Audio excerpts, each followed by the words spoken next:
Hello everyone, so today on Reptile Reviews is going to be something a little bit different again. I'm going to be showing you step by step on how to set up a bioactive terrarium for our Pac-Man frog, because he is getting a little bit bigger now and he does need a bigger enclosure for life. So I'm just going to be showing you how we personally do our own bioactive enclosures, and then hopefully it will help you if you don't know how to do it or you've never set one up. So I would like to give a massive shout out to Southampton Reptile, as we did get the terrarium and the substrates and everything like that from them, and they're really great. They've got everything that you would need for a bioactive setup, which is perfect. So again, massive shout out to them, thank you very much. You should go check them out, they're really cool. Any queries or anything you have, they'll be sure to answer for you. So yeah, they're just all round very good shop. So I hope you really like watching this and I hope it helps you. Yeah, enjoy!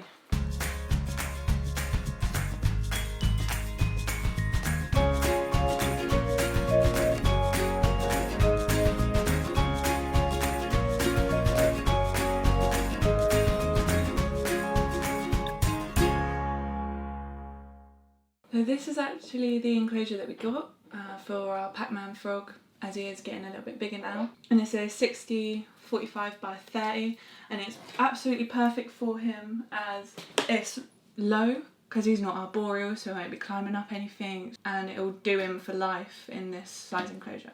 So the reason that it is so big is because Pac-Mans do get quite big. Obviously females, they get a lot larger than the males do. And I'm just going to show you step by step now on how we set up our terrariums to make it bioactive. And we're going to start with the drainage layer. So the reason that we start with a drainage layer, it can be clay balls, hydro balls, as I think they're also called as well, is so when you put live plants in, the plants won't get root rot, and also it helps with the excess water that drains out of the soil. So now I'm just going to pour them in.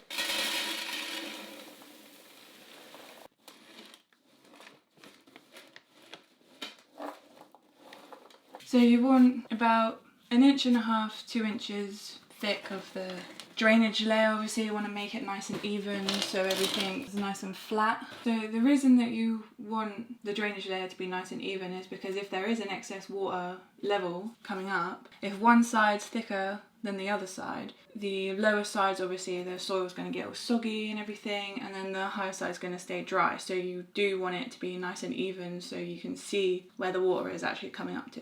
Next is the mesh.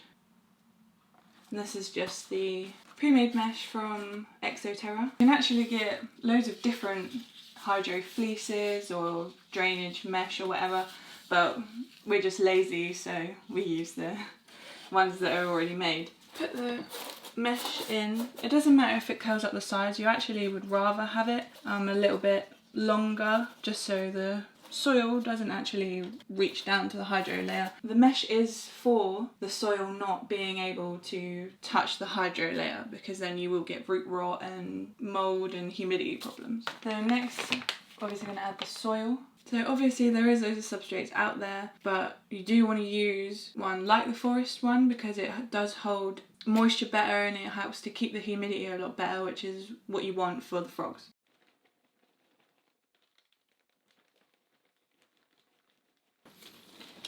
So what you'll notice is I actually pour it in the middle and then I push it out. This is just so you know for sure that none of the soil is actually getting underneath the mesh and into the hydro layer. So that is my preferred way to pour soil in.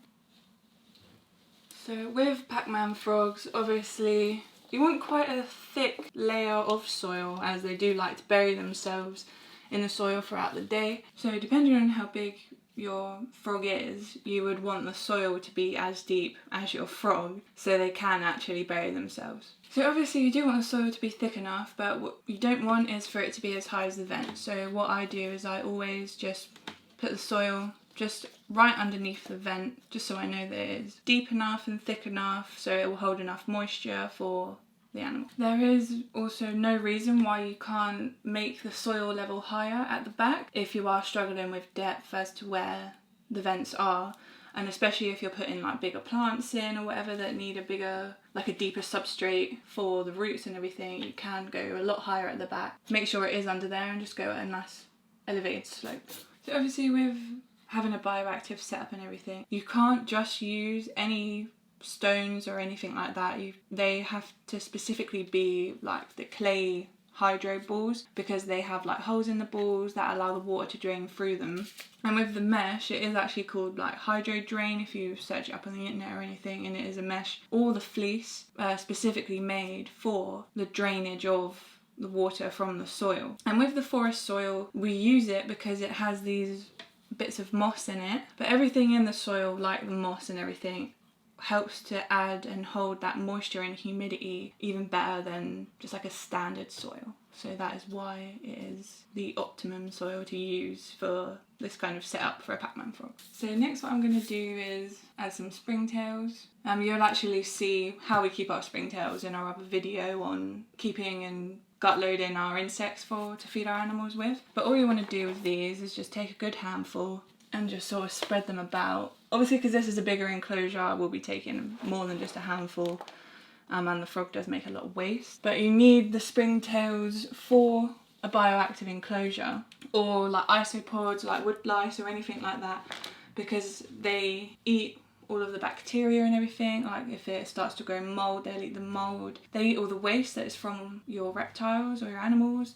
They help to just keep it clean, so it doesn't need as much maintenance, but obviously you still want to like spot clean it and everything like that as well. Don't just rely on the springtails and isopods to clean it up for you. Okay, so now what I'm going to do is actually add some plants. Live plants also help increase humidity in the enclosures, but they also help to add coverage for your animals. Now the Pac-Man frog needs the coverage obviously because it likes to bury itself and hide throughout the day, but also if it is out, it has somewhere to go to hide from the UVB light that is also being supplied during the daytime. So when I'm actually planting plants, what I do is I just dig a nice sizable hole for the plant to go in first. So I decide where I want the plant to go first, and then with the roots, you really gently just massage them, just so the bits of soil, they do actually come off of the roots, so it's a lot easier to plant it in the hole. So now it's ready. And then what you do is you just push the soil over it into the place where you want it. And obviously don't forget about the back. Obviously be very gentle, because you don't want to rip any roots or anything like that, because otherwise it might kill your plant. But yeah, that's how I plant my plants. So I'm just going to plant the rest of them and then I'll be back.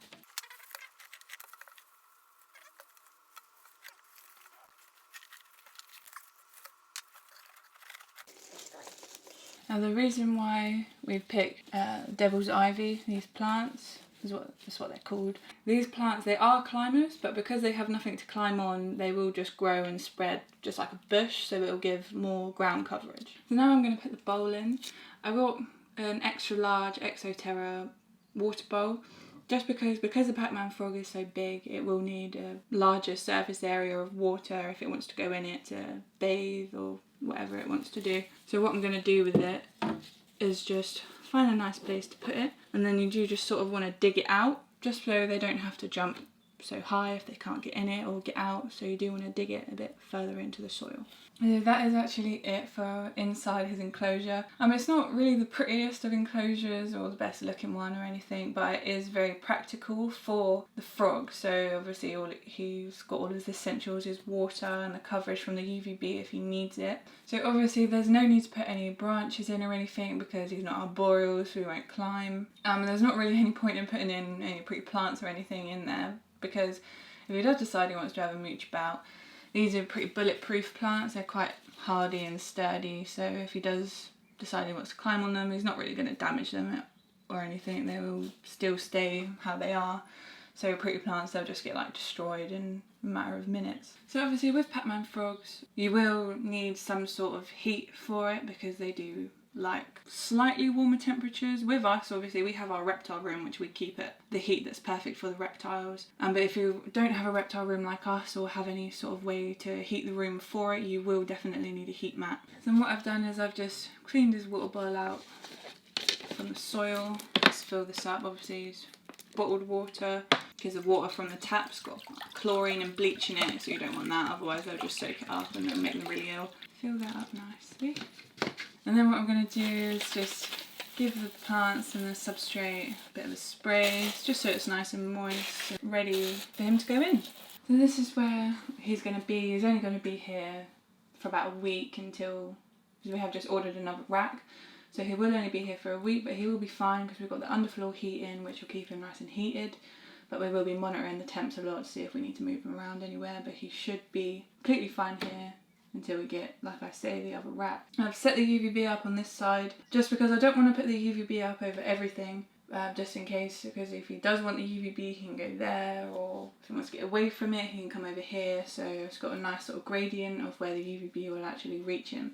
And the UVB bulb that I'm actually using is the new Arcadia Arboreal 2.4% UVB Shade Dweller, which we have done a video on this if you want to go and check it out and learn a bit more about it.